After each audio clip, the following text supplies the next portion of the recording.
The warp was silent. Astropath Kalen pressed withered fingers against his temple, reaching into the Imperium as he had done 10,000 times before. The familiar chaos should have greeted him. Screaming voices, writhing emotions, the endless hunger of things that dwelt between stars. Instead, nothing answered. Not the absence of sound that came from discipline or shielding. This was something else entirely. A void where void should not exist. He tried again, pushing deeper into the space between spaces. His psychic consciousness extended like a hand thrust into freezing waters, searching for the currents of thought and emotion that connected worlds across the Imperium. The Astronomicon still burned. He could sense its distant light, that great psychic beacon fueled by the Emperor's will and 10,000 dying souls each day. But the light seemed directionless now, a candle flame in an empty room that illuminated nothing. Kalen withdrew, gasping. Cold sweat traced lines down his scarred face. In 40 years of service to the throne, he had never felt this. The warp could be turbulent, certainly. Storms could make travel impossible for months. Demon incursions could corrupt entire sectors of space. But the warp was never quiet, never empty. He reached for the Vox unit beside his meditation throne, ancient fingers finding the activation rune by long practice. His voice emerged as a dry whisper, the vocal cords of a man who had screamed too many times in his youth. "This is Relay Station Orpheus. Emergency protocol. The warp does not respond." Static answered him for 3 heartbeats. Then a voice crackled through, young and uncertain. "Orpheus, this is command. Clarify your report." "The warp is silent," Kalen repeated. Each word cost him effort. No response to standard probe. No psychic echo. The Astronomicon burns but guides nothing. More static. He could imagine the confusion in the command center officers, exchanging glances, checking their instruments. They would think him mad, perhaps, or corrupted. But they would check. They had to check. Orpheus maintained position. Inquisitorial authority has been notified. The Vox went dead. Kalen sat in darkness, listening to his own breathing. Somewhere in the station's depths, machinery hummed. Life support systems recycled stale air. Servitors performed their endless tasks with mechanical precision. All normal, all wrong. The silence in the warp pressed against his mind like a physical weight. 3 systems distant, Navigator Ashini stood at the observation dome of the merchant vessel Prophet's Reward, staring into the roiling madness of warp space. Her third eye, the mutation that marked her bloodline and made her invaluable to the Imperium, perceived layers of reality that normal humans could never comprehend. She had guided ships through the Imperium for 60 standard years, reading the tides and currents of that nightmare realm with the skill of her ancestors.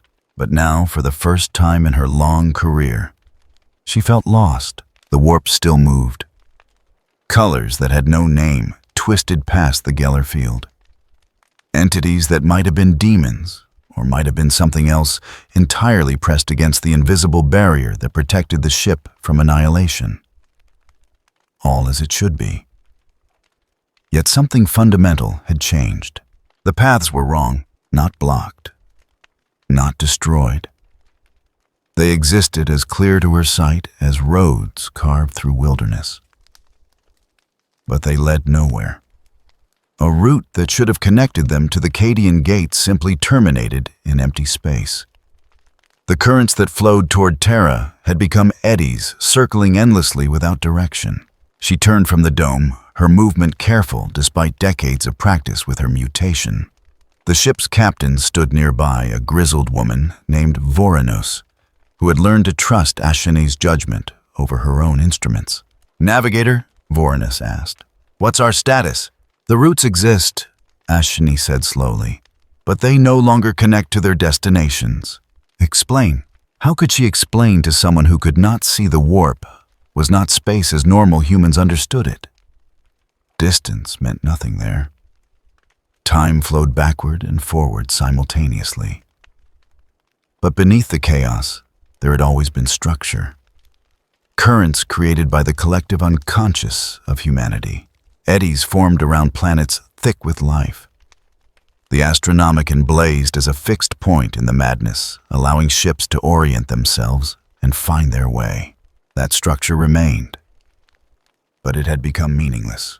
Imagine, Ashini said carefully, a map where all the roads are clearly marked, but none of them lead to the cities they once connected. The roads exist, the cities exist, but the relationship between them has been severed. Vorenus was quiet for a moment. Then, can we travel? I don't know. The Geller field holds. We could follow a route, but I cannot say where it would take us. Recommendations. Drop from warp space. Return to real space immediately. Send astropathic message to nearest Imperial authority. Vorenus nodded once, already moving toward the bridge. Asheni remained at the dome, watching the impossible colors flow past. Somewhere in that chaos, she thought she saw patterns forming. Not the familiar structures of warp currents or the twisted geometries that marked demonic incursions. These patterns were different. They looked almost like voids. Spaces where nothing existed, not even the potential for existence. She looked away before the sight could damage her sanity further. On the fortress world of Mordian Inquisitor Halrix of the Ordo Malleus stood in the command sanctum, reading reports that made no sense. 7 astropaths reported communication failures across 3 sectors. 12 navigator houses had submitted emergency protocols regarding route instability. The Astronomicon remained visible, the tech priests confirmed, but ships entering the warp were emerging in unexpected locations, if they emerged at all. And now this. A preliminary report from an astropath relay station claiming the warp itself had gone silent. Halrix had fought demons for 30 years. He had seen worlds consumed by warp storms. He had witnessed the birth of new demon princes and the death of saints. He understood better than most the true nature of the Imperium and the eternal threat it posed to humanity. But this was beyond his experience. The warp was never silent. Its very nature was noise chaos, the screaming madness of emotions and thoughts given form. Even at its calmest, in the rare moments when travel became almost safe, the warp churned with potential energy. For it to fall silent suggested something worse than any demon incursion. It suggested the warp itself was dying, or changing into something else entirely. He reached for his personal Vox unit coded to a frequency known only to senior inquisitors in the sector. This is Halrix, Priority Alpha. Something is wrong with the warp. Not a storm, not an incursion, something else. I need confirmation from other sectors. The response came quickly. Too quickly. As if others had already noticed and were waiting for someone to acknowledge it. Confirmed. Segmentum Solar reports similar anomalies. Segmentum Pacificus has lost contact with 6 systems. The pattern is spreading. Halrix closed his eyes. In his mind, he recited the litany of protection words that had shielded his soul through 100 battles against the demonic. But the litany felt hollow now. How did one protect against silence? How did one fight in absence? He opened his eyes and began issuing orders. Investigation teams, communication protocols, emergency containment procedures, all the standard responses to warp phenomena. But deep in his heart, beneath the trained certainty of an inquisitor, doubt gnawed. Whatever was happening, it was not something the Imperium had faced before. In the warp itself, in the space between spaces where reality and unreality merged, the silence spread.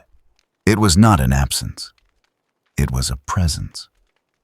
Something that existed outside the framework of existence as the denizens of the galaxy understood it. Not chaos, not order, not even the duality between them. Simply something else. Something that should not be possible. Something that was, and it was only beginning. The webway should have been eternal. Farseer Leothan stood within the crystalline corridors of Craftworld Ultway's innermost sanctum, her hands pressed against the infinity circuit surface. Through that ancient network, she could touch the minds of her ancestors, draw upon millennia of accumulated wisdom and foresight. The runes scattered before her on the divination table glowed with psychic resonance, each one a fragment of potential futures. But when she cast her sight forward, seeking the threads of destiny as her kind had done since before humanity learned to forge iron, she found nothing. Not darkness, not destruction, not even the consuming hunger of she who thirsts, the great enemy that haunted every Eldar's soul. The future simply was not there. Where branching possibilities should have extended into infinity, where countless paths should have woven together into the tapestry of what might be there, existed only blank space. A canvas without paint, a loom without thread. She withdrew from the trance, gasping. Around her, the sanctum's walls pulsed with soft light, amai with the psychic energy of her craft world. Living bone and wraith bone, grown rather than built, shaped by the collective will of seers long dead. All of it remained intact, functional, real. Yet when she looked ahead, reality itself seemed to have forgotten how to continue. Farseer, the voice belonged to Ranger Eilenach, who stood at the chamber's entrance with the patient stillness of those who walked between worlds. His armor bore the marks of countless campaigns, and his eyes held the careful distance of one who had seen too much death. "The paths do not branch," Leothan said quietly. Her voice carried the weight of 10,000 years of her people's accumulated dread. "I see the present moment with perfect clarity. I see the past stretching behind us like a river of memory. But ahead?" She gestured at the runes which had ceased their glow and now lay inert upon the table. "Ahead, there is only emptiness." "The Mon-Ki," Eilenach asked, using the Eldar term for humanity, with its undertones of contempt and pity. "Their fate is as invisible as ours. The Orcs, the Tau, even the great Devourer from beyond the galactic rim. All futures have become opaque." She paused, reaching again for the threads of destiny, hoping her previous attempt had been some aberration, some momentary blindness. "This is not the future being destroyed. This is the future refusing to exist at all." Eilenach remained quiet, but she could sense his unease. Good. He should be afraid. They all should be.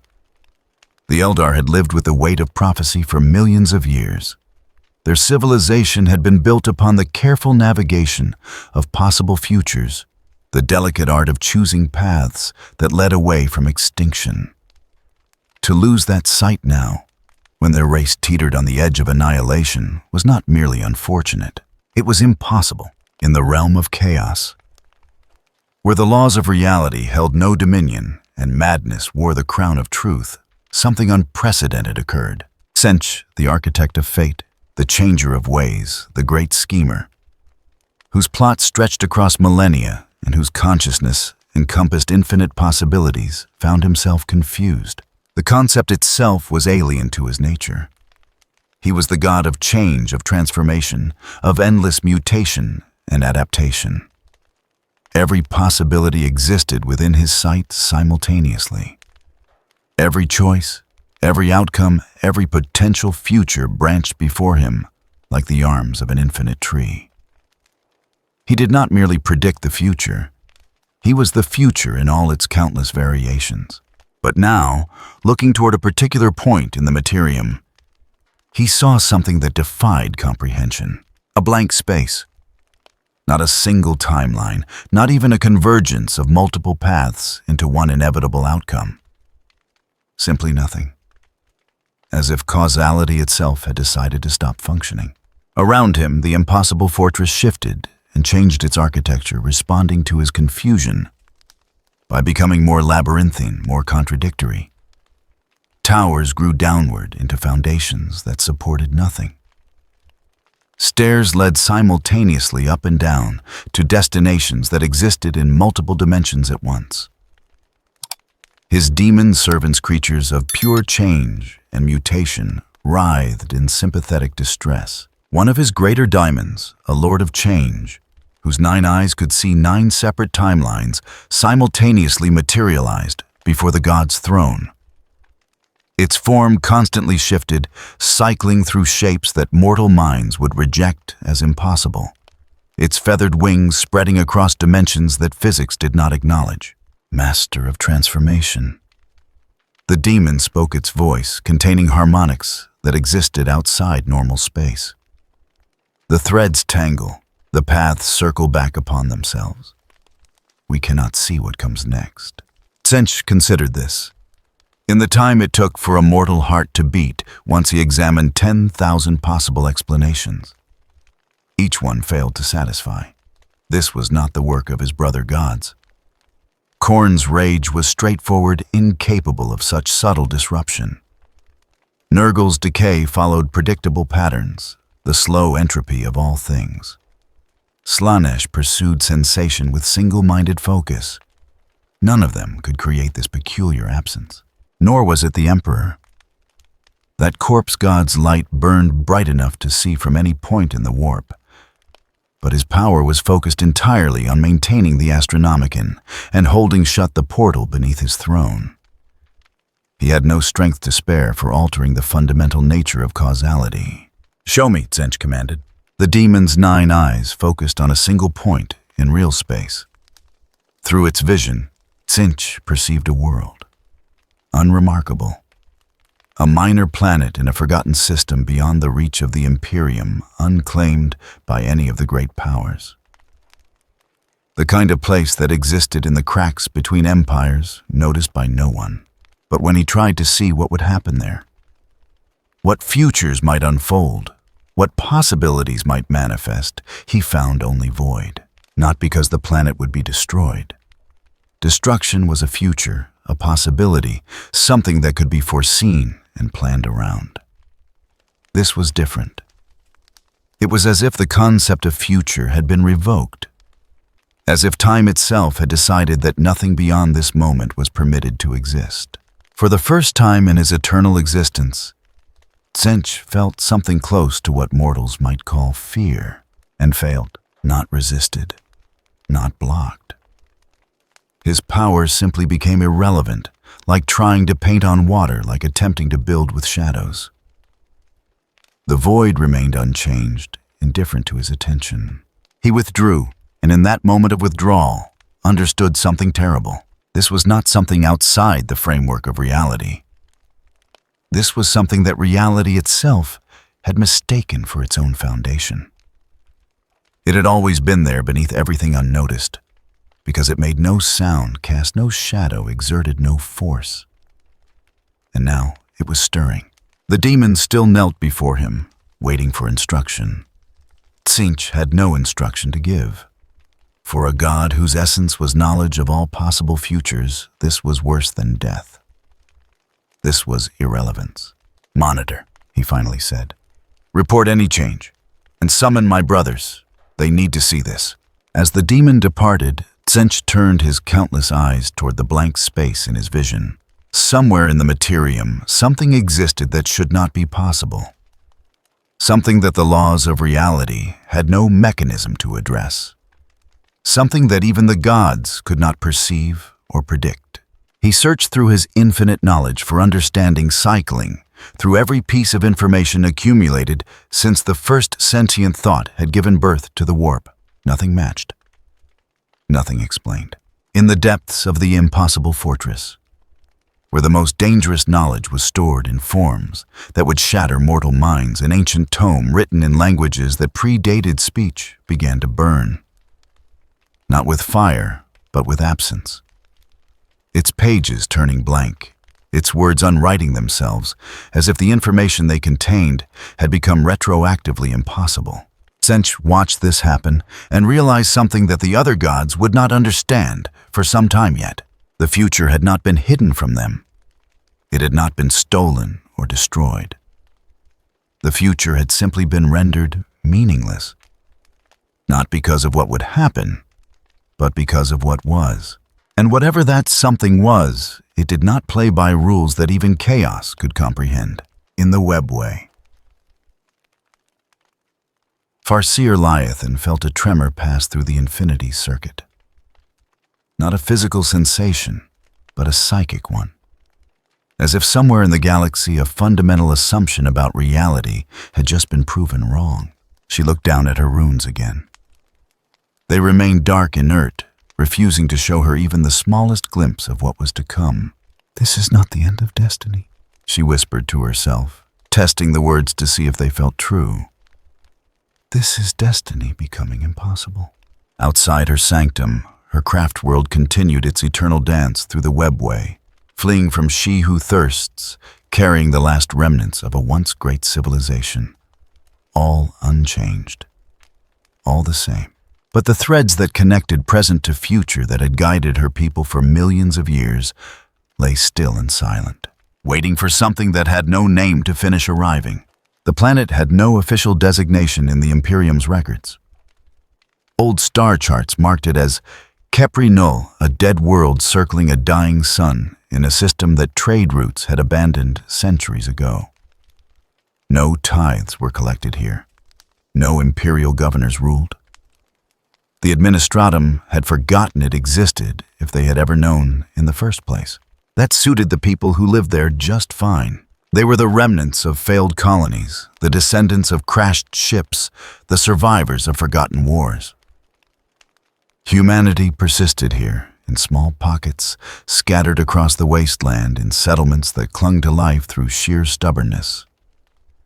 No grand cathedrals rose to honor the emperor. No arbites enforced imperial law. The people of Kepri Null lived as their ancestors might have lived 10,000 years ago, before the Imperium, before the Age of Strife, before humanity reached for the stars. In one such settlement, a cluster of prefabricated structures huddled around a struggling water reclamator. A young man helped repair a broken atmospheric processor. His name was Tenchi Masaki, though no one here knew that name yet. He wore simple clothes, practical and well-worn, and his hands moved with the careful competence of someone who had learned to fix things through necessity rather than training. Dark hair fell across his eyes as he worked, and he brushed it aside absently, focused entirely on the task before him.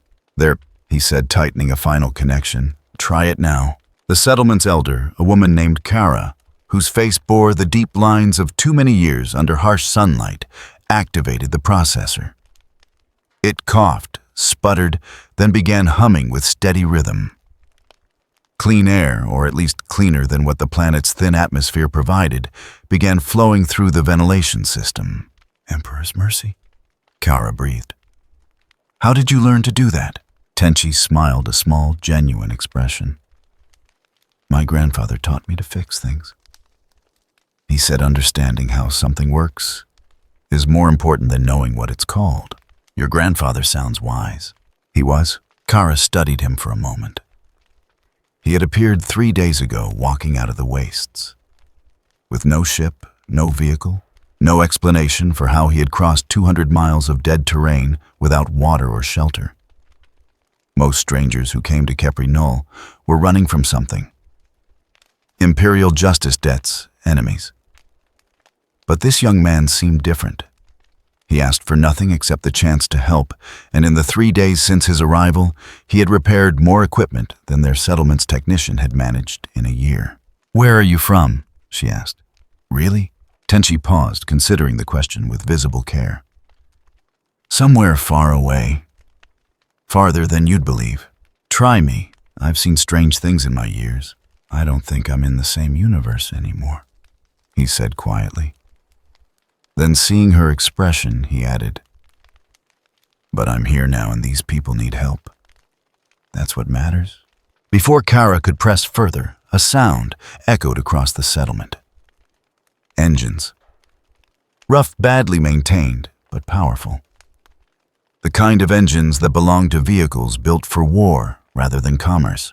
Tenchi turned towards the noise, his expression shifting from open friendliness to something more guarded. Not afraid exactly. Cautious. From the wasteland beyond the settlement's perimeters, 3 vehicles appeared. They looked like they had been assembled from the corpses of Imperial equipment Chimera transports, stripped down and rebuilt, with scavenged parts reinforced with crude armor plating.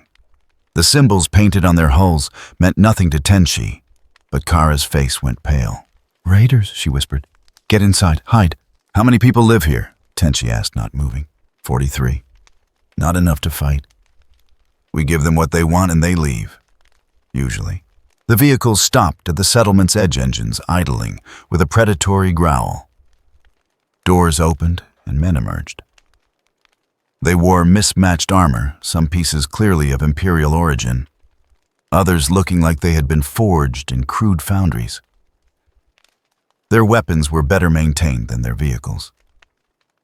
Autogun stub pistols, a lace gun that might have been looted from a dead guardsman. Their leader, a massive man with a bionic arm and scars that covered half his face, surveyed the settlement with the casual assessment of someone evaluating property. "Kara," he called out. "Good to see you again. We need supplies. Food, water, and that pretty little atmospheric processor you just got working." "We can't spare it," Kara said, stepping forward despite her fear. "Without it, we'll suffocate by winter." The raider leader laughed, a sound without humor. "Then I guess you'd better find another one. Or maybe you could just stop breathing. Saves us all the trouble." His men laughed with him, spreading out through the settlement, with the confidence of those who had done this many times before. People emerged from their homes, hands raised, offering no resistance. What could they do? These were not soldiers. They were farmers, technicians, the desperate and the forgotten. Tenchi watched this unfold, his expression unreadable. Then he stepped forward, placing himself between the raiders and the atmospheric processor. "Leave it," he said quietly. "Take something else." "But they need this to survive." The raider leader stopped, genuinely surprised. "Who the hell are you?" "Someone who's asking you to leave." For a moment, silence held. Then the raider leader's face split into a grin. "You're asking, not the Emperor's will, not Imperial law, not even a threat, just asking." "Yes." The leader drew his sidearm, a stub revolver that had seen decades of use. "I've killed men for less. What makes you think asking is going to work?" Tenchi met his eyes with calm directness. "Because fighting is a choice. You don't have to make it." "Is that right?" The leader aimed the weapon at Tenchi's chest. "How about I make a different choice? How about I put a hole through you and take what I want anyway?" "You could," Tenchi acknowledged, "but you won't." The trigger pulled. The hammer fell. The explosive report of gunfire echoed across the settlement. The bullet stopped 6 inches from Tenchi's chest hanging in the air as if it had struck an invisible wall. Then it fell to the ground with a small clink of metal on stone. Every raider froze. The leader stared at his weapon, then at Tenchi, then back at the weapon. He fired again. Same result. The bullet emerged, traveled most of the distance, then simply stopped. "What are you?" the leader demanded, his voice losing its casual arrogance. "Psyker." "No." "Then what?" Tenchi said nothing. He simply stood there, radiating a kind of patient calm that seemed more threatening than any show of force could have been. Around him, the air itself seemed to settle, becoming still, in a way that had nothing to do with wind or weather. One of the raiders, younger than the others, made a warning gesture. "Boss, this ain't right. This ain't natural." "Shut up," the leader snapped. But his hand shook as he holstered his weapon. "What do you want?" "For you to leave these people alone," Tenchi said. "They have nothing you need. There are other settlements, other targets. Choose those instead. And if we don't, then I'll have to stop you." The words carried no threat, no anger. Just simple statement of fact. But something in the way Tenchi stood, in the absolute certainty of his posture, made the raider leader take a step back. "Fall back," he ordered his men. "We're leaving." "But boss," "I said we're leaving." They retreated to their vehicles. Movements hurried despite their attempts to maintain dignity. Engines roared to life, and the crude transports turned back toward the wasteland, accelerating faster than their condition suggested they should be capable of managing. In less than a minute, they were gone. Kara approached Tenchi slowly, her expression caught between gratitude and unease. "What are you?" "Just someone who doesn't like seeing people hurt," Tenchi replied. He looked down at the 2 bullets lying on the ground, then bent to pick them up. They were warm, he noticed, as if they had traveled much farther than 6 inches. "I should probably move on soon. My being here might attract attention. Where will you go?" "I don't know yet, but there are a lot of people in this galaxy who need help. I might as well start somewhere." In orbit above Kepri Nolil, a ship hung in the void, its hull painted in the black and red of the Inquisition. On its bridge, Inquisitor Velen of the Ordo Xenos studied the planet below with instruments that could detect psychic emanations from thousands of miles away. She had been tracking anomalies following reports of impossible events and unexplained phenomena. The trail had led her here to a world so insignificant that most charts didn't bother including it. But her instruments told a different story. There was something down there. Not a Xenos artifact, not a demon incursion, not even a rogue psyker. The readings made no sense. They showed a complete absence of warp signature, an absolute null zone that moved and acted with apparent intelligence. "Magnify Sector 7, she ordered. The display zoomed in, showing the settlement, where Tenchi had just confronted the raiders. Standard thermal imaging showed normal human heat signatures, but the warp site overlay, which should have shown the faint psychic presence that all living things generated, showed something else in the young man's location. Nothing. Not even the background radiation of reality itself. Just a space where the warp refused to acknowledge anything existed. "Get me a full scan," Valen said quietly. "I want to know everything about that settlement and everyone in it." "Yes, Inquisitor." She leaned back, considering her options. In 40 years of hunting Xenos threats, she had never encountered anything like this. A human who registered as complete absence to every form of detection except simple visual observation. Who could stop bullets without psychic power? Who appeared from nowhere on a dead world and fixed atmospheric processors? Either this was something completely unprecedented, or it was a threat so subtle that it had evaded Imperial notice for centuries. Either way, she needed to know more. On the surface, Tenchi helped pack supplies for a family preparing to move to a neighboring settlement. He didn't notice the ship in orbit, didn't sense the instruments trained on him, didn't realize that his presence had just triggered attention from forces that would reshape everything to come. He simply continued helping because that was what felt right. In the warp chaos, demons attempted to perceive him and found nothing. In the webway, Eldar seers tried to divine his nature and encountered only absence. On Terra, the Emperor's slowly dying consciousness brushed against something it could not comprehend and withdrew disturbed. The galaxy had encountered something it had no framework to understand. Something that existed in complete defiance of every law that governed reality. Something that should not be possible. And that something was currently teaching a child how to splice together broken electrical cables, smiling at the kid's questions, patient and kind. Unmarked by chaos, unseen by fate, untouched by the warp. Simply present, simply helping, simply impossible. The golden throne hummed with the sound of dying stars. 10,000 psychers screamed their lives away each day, to fuel the astronomic in their souls consumed to keep the Emperor's lighthouse burning across the galaxy. Their sacrifice had continued unbroken for 10 millennia, a river of psychic energy flowing into the corpse god who sat upon humanity's most sacred seat. But today, for the first time in recorded history, the Emperor's consciousness stirred beyond its usual focus. Something had entered his awareness. Not through the warp, which he monitored constantly for signs of demonic incursion. Not through the prayers of his countless worshippers whose faith formed a background chorus he had long since learned to tune out. This was different. This was a presence that his perception kept sliding off of, like trying to grasp smoke. The Emperor's mind, what remained of it after 10,000 years of agony and duty, reached outward. He was not what he once was.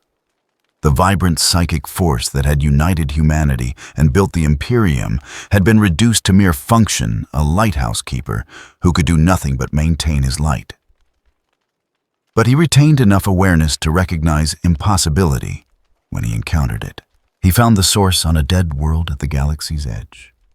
A young man, fixing equipment, helping people, existing in a way that should not be permitted under any law of reality. The Emperor understood. The Emperor attempted to examine him more closely, extending psychic tendrils that could crush demon princes and illuminate entire sectors of space. His power touched the area around the young man and stopped, not blocked, not resisted. His power simply became irrelevant, like bringing a sword to cut water, like trying to illuminate something that existed outside the concept of light and darkness entirely. The Emperor withdrew, disturbed in a way he had not been since the heresy.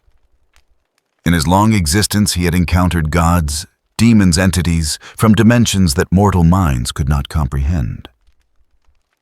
He had fought the Satan and bargained with beings older than the galaxy itself. But he had never encountered something that made his power meaningless through simple existence. Around him, the machinery of the Golden Throne adjusted to his agitation. Tech priests monitoring the sacred systems noted fluctuations they could not explain, whispering prayers to the Omniscia and checking connections that had remained stable for centuries. The Emperor made no pronouncements, issued no commands. He simply observed, and in observing recognized the limits of his understanding. The Astronomicon continued to burn. But its keeper's attention had been drawn to something that should not exist.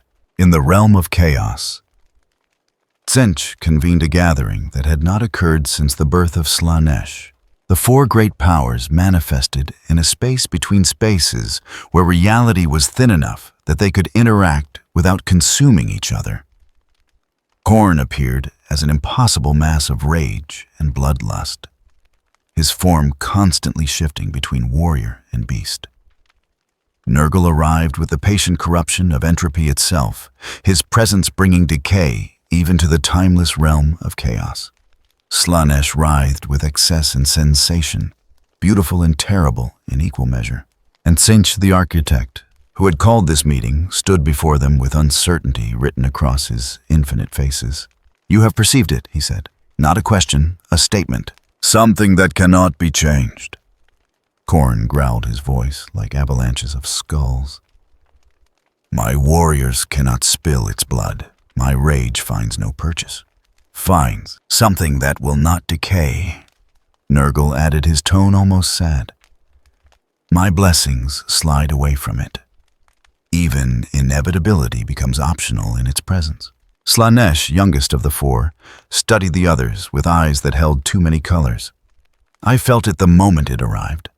A space in reality where sensation becomes meaningless, where excess and deprivation are equally irrelevant. It does not hunger. It does not desire. It simply is." "Agreed," Tenchi said, "and that should be impossible. The four gods entities whose power shaped reality itself, whose merest attention could warp worlds and drive civilizations to madness, stood in a silence that would have terrified any mortal witness. They were not used to uncertainty. They were chaos, the fundamental forces that had existed since sentient life first generated emotion. They were eternal, inevitable, inescapable. But this thing on the dead world at the galaxy's edge existed outside their influence entirely. Tenchi made his attempt first. He was the god of change, of transformation, of rewriting possibility itself. If anyone could alter this situation, it would be him. He reached across the veil between warp and materium, extending his will toward Tenchi Masaki. Not to destroy him. That was Khorne's domain. Not to corrupt him. That belonged to Nurgle and Slaanesh. Tenchi sought something more fundamental. He attempted to rewrite the narrative of Tenchi's existence to change the story of what he was and why he was here. The warp responded to his will, as it always did, reality bending and twisting according to his design. Timelines branched and merged. Possibilities crystallized into certainties. The fundamental nature of causality became fluid, ready to be reshaped. But where his power touched Tenchi, it encountered something that made transformation meaningless. Tenchi could change the world around the young man. He could alter every atom of the planet, rewrite the histories of everyone Tenchi had met, transform the very fabric of space and time in that region. But Tenchi himself remained untouched, not protected, not shielded, simply irrelevant to the concept of change itself. It was as if Tenchi had attempted to paint on a surface that existed outside the dimension where paint could exist. He withdrew his infinite consciousness, reeling from the impossibility. "I cannot alter what he is," Tenchi reported to the others. "Every law of reality I understand says he should not exist. But he does, and existence itself seems to have accepted him as foundational." The other gods made their own attempts, each according to their nature. Khorne tried to provoke conflict, sending visions of violence and rage toward Tenchi's consciousness. But rage required investment in outcome, and Tenchi carried no such investment.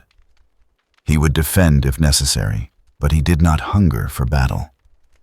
Khorne's power found nothing to inflame. Nurgle attempted corruption, the slow inevitability of decay that claimed all things eventually. But Tenchi was not resisting decay. He simply existed in a state where decay had no meaning. Like trying to rot something that existed outside of time. Slaanesh reached for desire for the fundamental wants and needs that drove all sentient beings. But Tenchi's desires were so simple, so uncomplicated, that they provided no leverage. He wanted to help. That was all. And that want existed in a way that could not be twisted or amplified. One by one, the gods of chaos failed. "This is not merely something beyond our power," Tenchi said finally. "This is something that reality has misidentified as part of its own structure. Like a foundation stone that was always there, unnoticed until it moved." "What do we do?" Nurgle asked his question, carrying genuine curiosity rather than concern. "Nothing," Tenchi replied, "because there is nothing we can do. Our power is absolute within the framework of this reality. But he exists outside that framework entirely, across the galaxy in a sector of space so remote that even the Imperium's long reach had never extended there. A C'tan shard stirred. The C'tan, the star gods, were ancient beyond mortal comprehension. They had existed before the warp itself, feeding on the very substance of stars, wielding power over the material universe that made even the chaos gods seem limited. The war in heaven had shattered them, broken their unified consciousness into countless fragments. But even a shard retained terrible knowledge and power. This particular shard had been imprisoned in a Necron stasis tomb for 60 million years. It had observed the rise and fall of countless civilizations through sensors that perceived reality at the quantum level. It had watched the Eldar Empire grow and collapse. It had seen humanity spread across the stars and then fragment into darkness. And now it detected something that violated every law of physics it understood.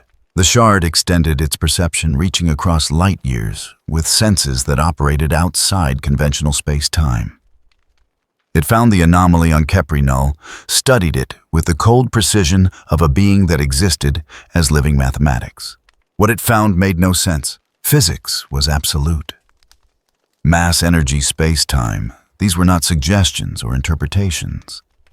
They were fundamental constants that governed all existence. The C'tan had mastered these forces, learned to manipulate reality at levels so deep that lesser beings could not even perceive them. But this entity, this Tenchi Masaki, existed in violation of those constants.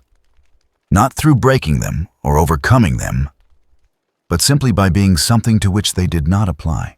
The shard attempted manipulation, reaching out with power that could rewrite the laws of physics in localized space. It tried to alter the gravitational constant around Tenchi, to change the electromagnetic force, to manipulate the strong and weak nuclear forces that held matter together. The universe responded to its commands. Space warped. Time dilated. The fundamental forces that governed reality bent according to the shard's will. But Tenchi remained unchanged, because he did not exist within the system that those forces governed. He was not breaking the laws of physics. He simply existed in a state where those laws had no authority over him. The Satan shard, a fragment of a god that had devoured stars and shaped galaxies, encountered something it could not comprehend. Its vast intelligence, honed over billions of years, found no framework for understanding this impossibility. It withdrew into its tomb, into calculations that would occupy it for millennia, trying to construct a mathematical model that could account for what it had just witnessed. It would never succeed. On Kepri Knoll Tenchi, Masaki finished teaching a group of children how to purify water using improvised filters. He smiled at their enthusiasm, answered their questions with patient clarity, and wondered if he should move on soon or stay a little longer to help with the hydroponic system that was failing in the settlement's southern sector. He had no idea that gods had just attempted to alter his existence and failed. Had no awareness that the most powerful entities in the galaxy had focused their attention on him and found themselves powerless. Had no concept that he had just become the single greatest anomaly in recorded history. He was just trying to help, because that was what felt right.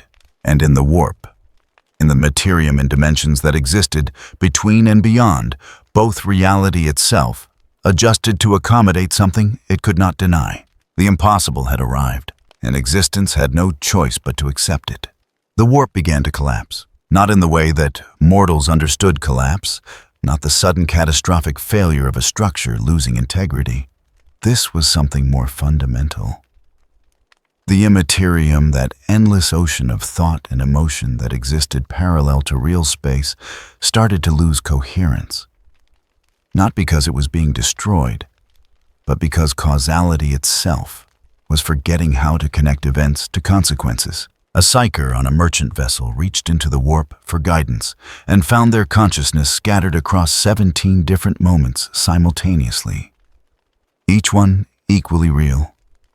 None of them sequential. They existed in past, present, and future, at once experiencing their birth and death and every moment between in a single eternal instant. Their body remained in real space, but their mind had become unstuck from linear time.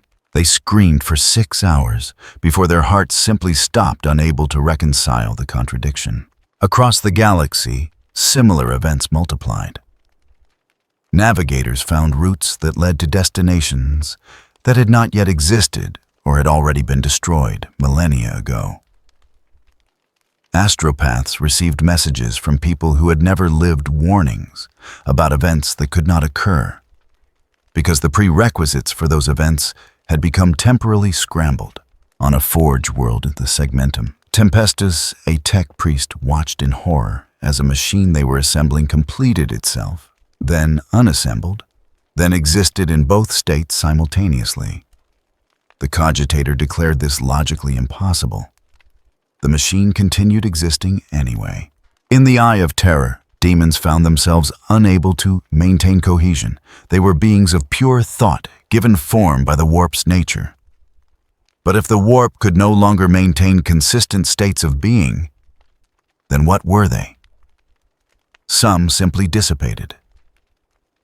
Others became locked in loops, experiencing the same moment of rage or desire or despair over and over, unable to progress to the next instant because sequence had become optional. The chaos gods felt their realms shudder. Not attacked, not invaded, simply becoming less real, as if existence itself was reconsidering whether they should be permitted to continue. And at the center of this unraveling, on a dead world that most of the galaxy had forgotten, Tenchi Masaki felt the weight of what he was beginning to crush him. He had been trying to help. That was all he had wanted. Fix the broken things, protect the vulnerable, make existence a little less harsh for people who had done nothing to deserve their suffering. Simple goals. Human goals. But he was not human. Not in the way that mattered. He had been born human. Raised human, lived a human life. But somewhere in his lineage, in the depths of his being, he carried something that predated humanity. Predated the galaxy. Predated the concept of before and after. His grandfather had tried to explain it once, in the way that old men explain mysteries they only partially understand themselves. There are layers to existence, Tenchi. Most people live on the surface never knowing what holds them up. But sometimes someone is born who is part of that foundation. And when they move, everything else has to adjust. Tenchi had not understood then. He was beginning to understand now. The warp was collapsing because he existed in a way that made the warp's existence contradictory. He was order without being order, chaos without being chaos, existence without needing a framework to exist within. And reality, which had developed over billions of years, with certain assumptions about how things should work, was finding those assumptions challenged by his presence. He could feel it happening. Could sense the fabric of the universe straining to accommodate something it had no mechanism to process. Like a body rejecting an organ transplant, except the organ was necessary for survival, and removing it would mean death. Tenchi closed his eyes, kneeling in the dust of Kepri Null, and for the first time since arriving in this universe, allowed himself to acknowledge what he actually was. Not human, not God, not anything that had words in any language. Just the ground of being itself, temporarily convinced it was a person.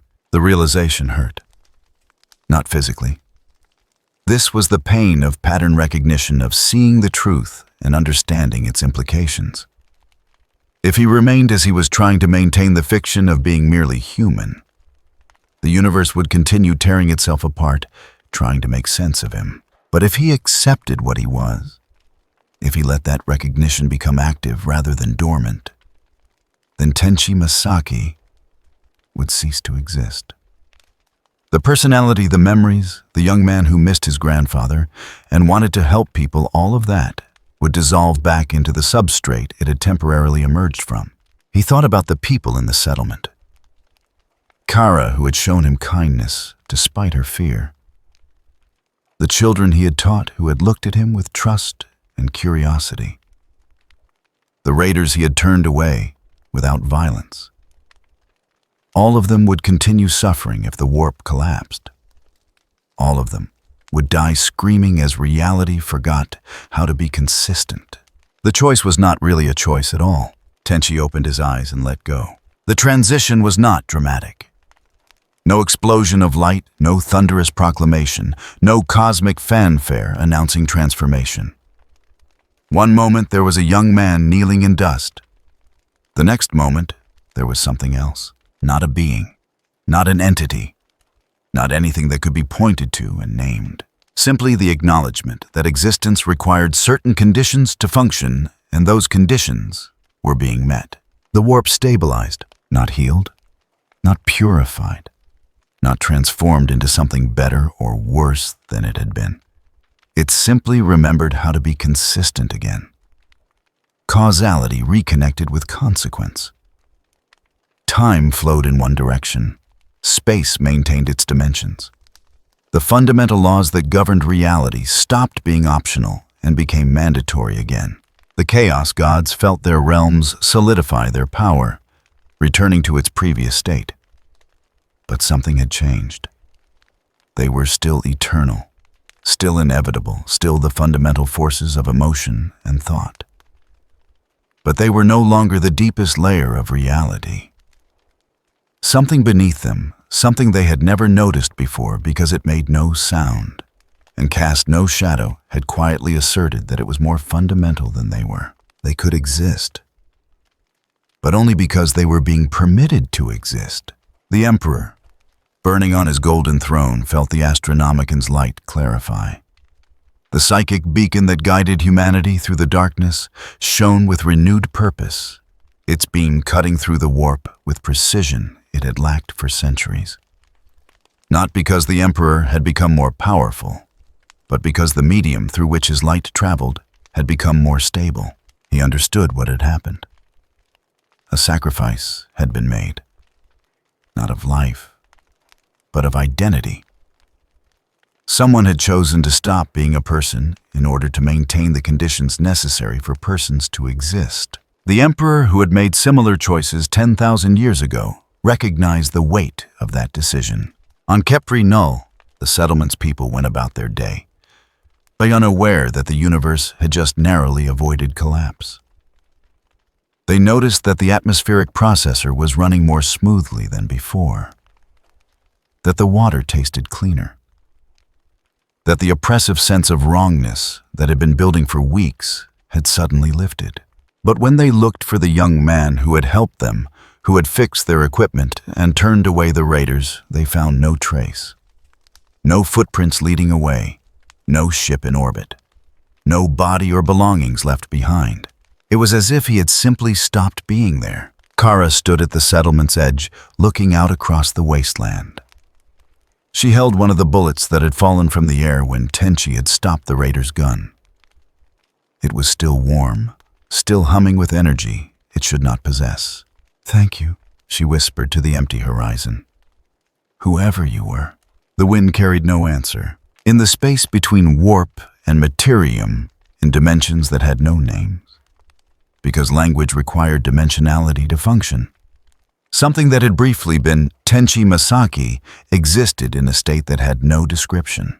Not consciousness, not unconsciousness, not alive or dead or anything between. Simply present, simply maintaining, simply ensuring that the conditions necessary for existence to continue were being met. The young man who had wanted to help people was gone. But what he had become was still helping.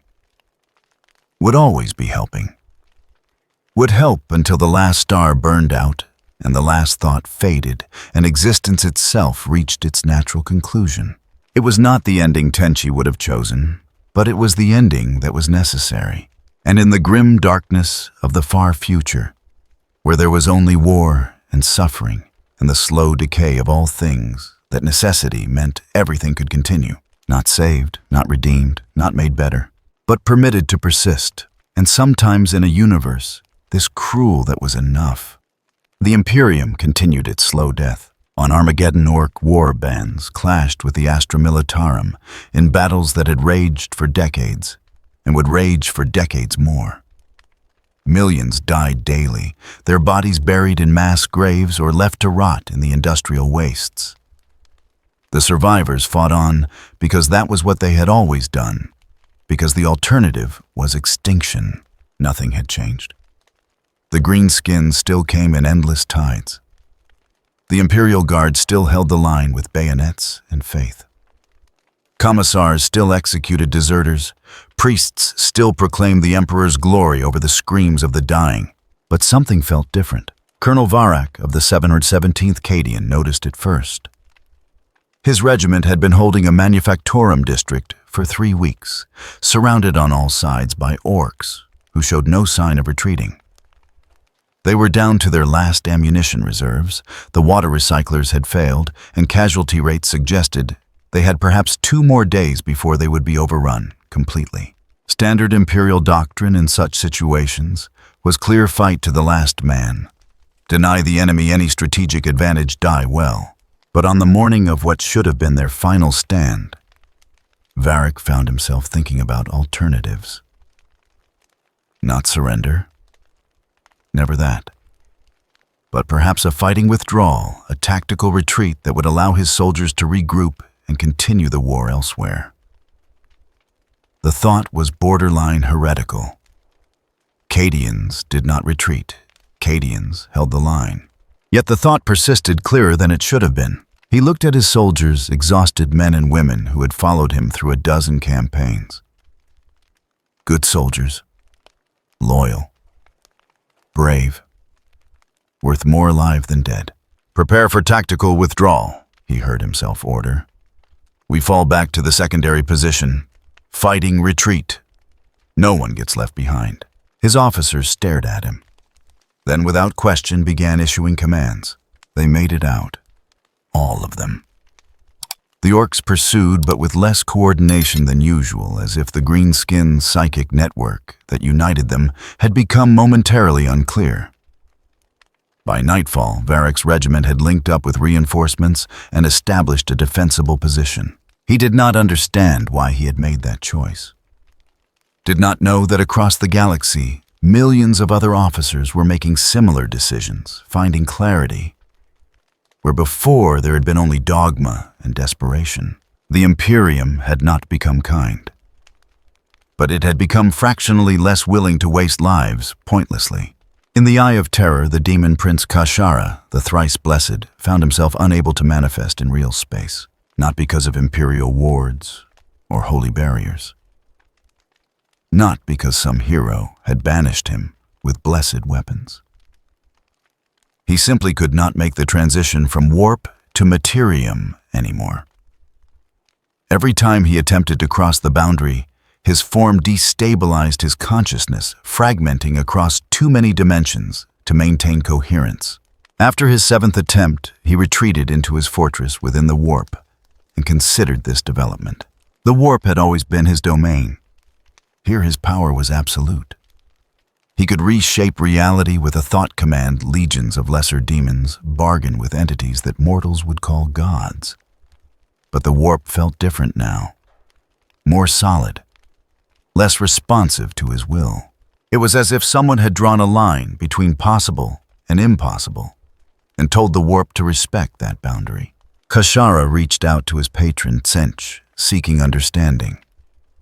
The response came not in words, but in images, complex patterns that his mind struggled to process. He saw the 4 great powers of chaos attempting to breach into real space en masse, and finding their influence diminished. Not gone, not defeated, simply constrained. They could still corrupt, could still offer bargains and twist souls, could still wage the eternal war against reality, but they could no longer do so with the casual ease they had enjoyed for millennia. Something had imposed limits. Not rules exactly. Limits. The difference was subtle but crucial. Rules could be broken, circumvented, twisted to serve new purposes. Limits simply were as fundamental as the division between 1 and 0. Kashara withdrew from his communion and sat in his throne of screaming souls, considering what this meant for him. He was still powerful, still immortal, still a prince among demons.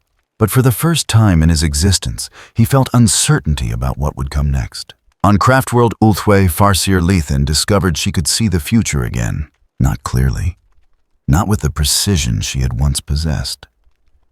But the paths were visible once more, branching and weaving in the complex tapestry of what might be. She could sense the broad strokes of coming events, the major choices that her people would face. She cast the runes again, seeking understanding of what had changed. The runes showed her collapse and restoration. Something vast and incomprehensible altering the conditions under which reality operated. The warp had nearly torn itself apart, and in the moment before total disintegration, something had intervened. Not to save, not to heal, simply to ensure continuity. The runes also showed her something else. The intervention had come with a cost. Someone had sacrificed their individuality, had chosen to become something other than a person in order to maintain the boundary between being and not being. She did not know who. The runes refused to show a face, a name, anything that would identify the one who had made that choice. As if the universe itself had forgotten them, or perhaps had never truly known them to begin with. But she understood the weight of such a sacrifice. To give up selfhood to dissolve into the substrate of existence itself was a fate worse than any death. Death at least preserved memory, allowed one's soul to join the infinity circuit and continue in some form. This was annihilation of a different order, entirely. "Thank you," she whispered to the nothing that listened. We will not forget, even if we do not know what we should remember. Her apprentice Iana entered the sanctum carrying reports from the Ranger Network. Farseer, we have word from our scouts. The Monkey Imperium continues its wars. Chaos remains active. The Tyranids still approach from the void. Nothing has changed. Everything has changed, Liathan corrected gently. We simply cannot see it yet. Yana looked confused. Liathan did not elaborate. Some truths were too large to explain, too fundamental to reduce to simple words. Her apprentice would understand in time, or would not. Either way, the Eldar would continue their desperate struggle for survival, but perhaps now with slightly better odds than before. On Terra, in the Golden Throne's chamber, the Emperor's consciousness stirred with something approaching clarity. For 10,000 years he had existed in agony.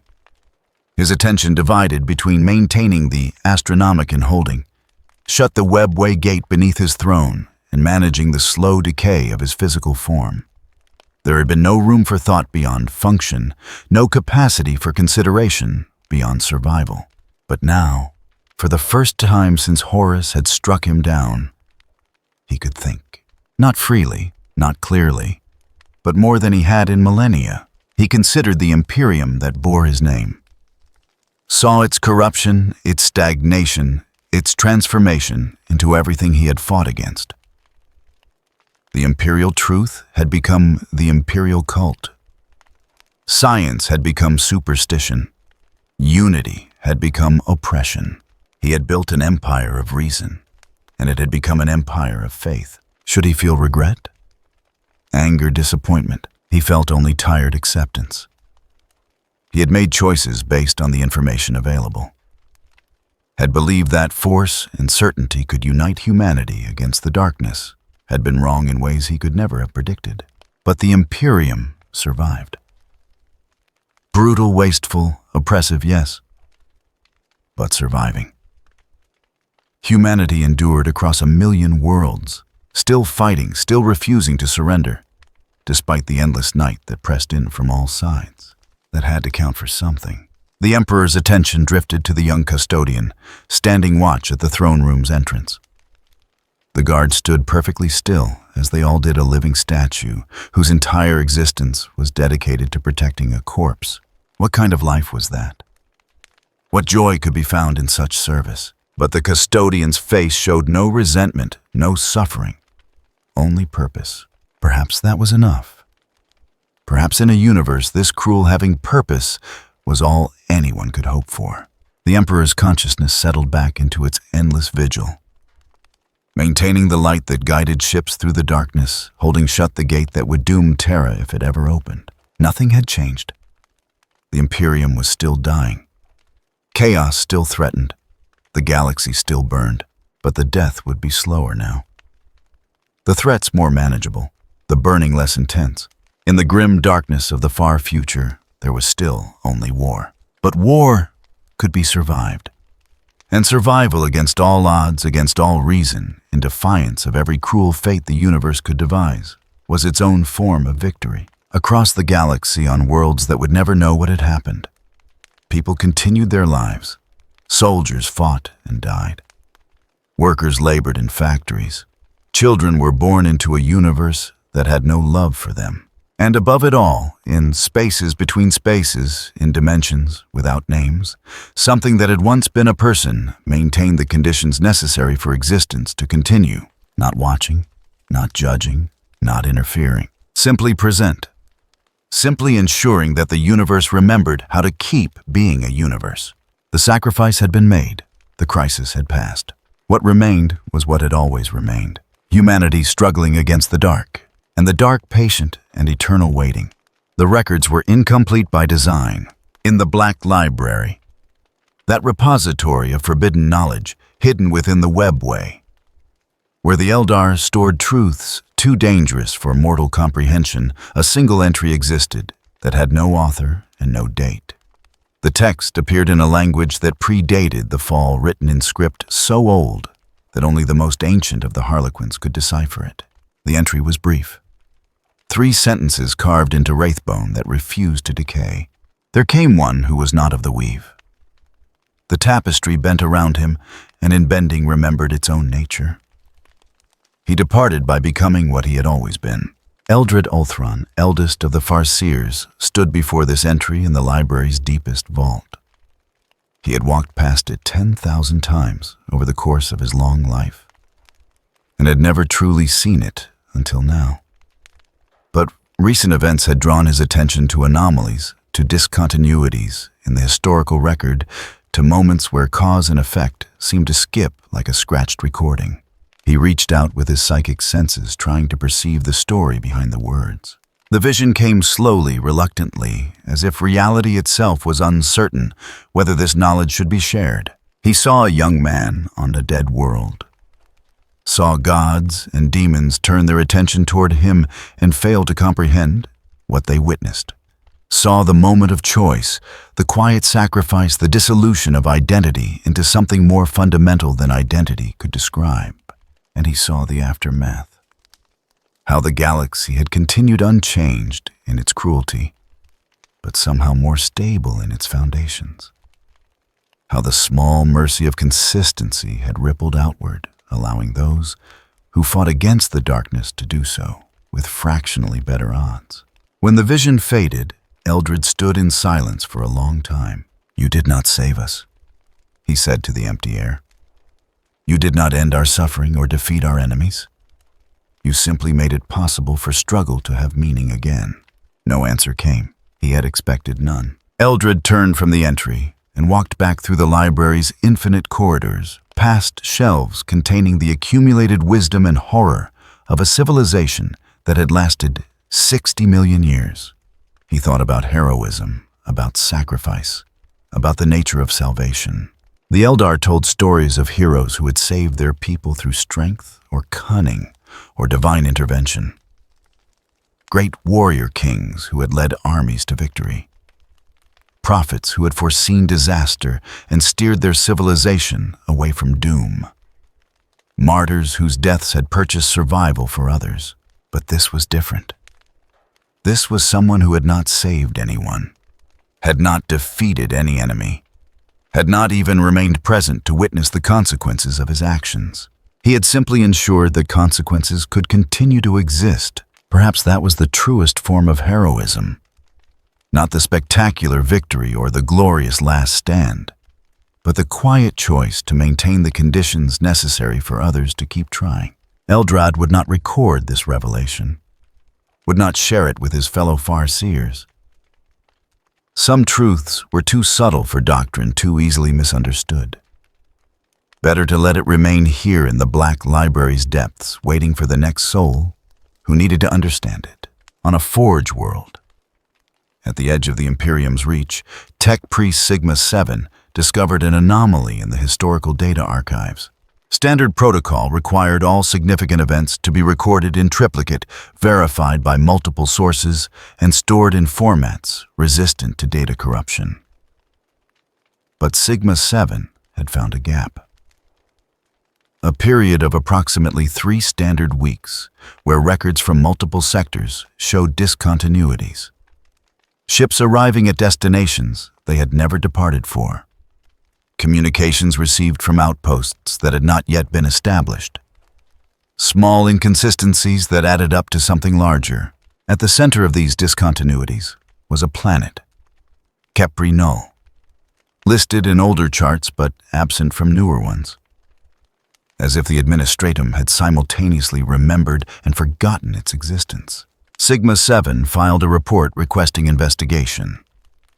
The report was acknowledged, processed, and ultimately archived under low-priority anomalies, where it would likely remain for centuries. But before archiving his findings, Sigma 7 added a personal notation, something against protocol, but which his human curiosity demanded. Query: if an event stabilizes reality but leaves no verifiable record, did the event occur? Secondary query: does occurrence matter less than consequence? He marked the notation as philosophical speculation, not fit for official record. His cogitator processed the questions and found no satisfactory answer within its databases.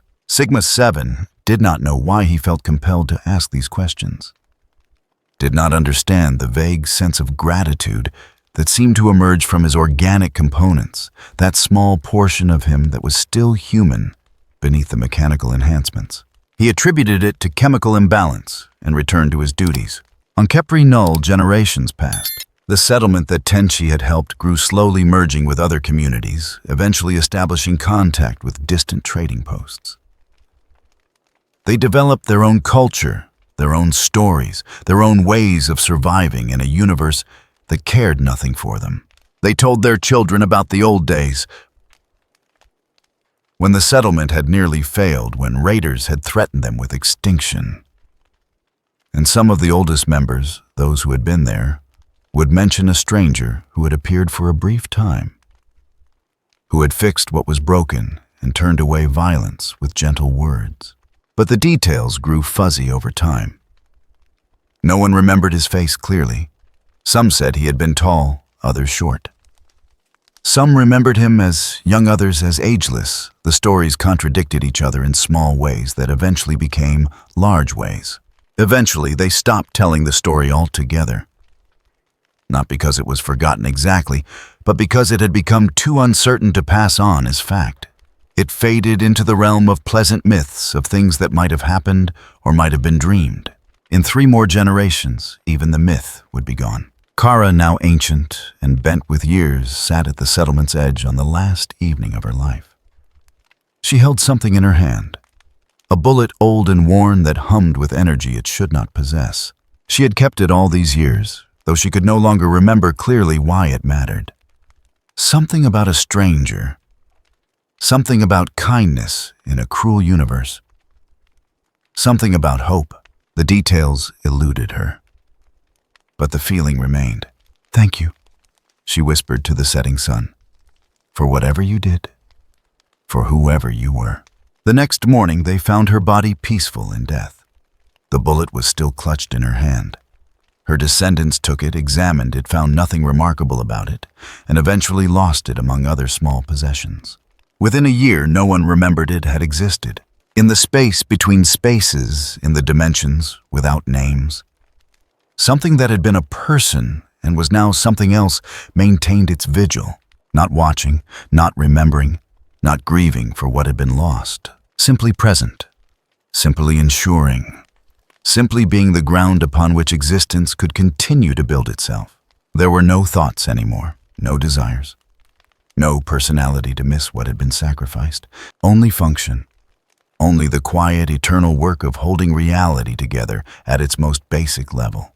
And if sometimes in ways that could not be measured or detected, a warmth seemed to flow from that presence toward those who struggled in the darkness, above that warmth had no source and no intention behind it.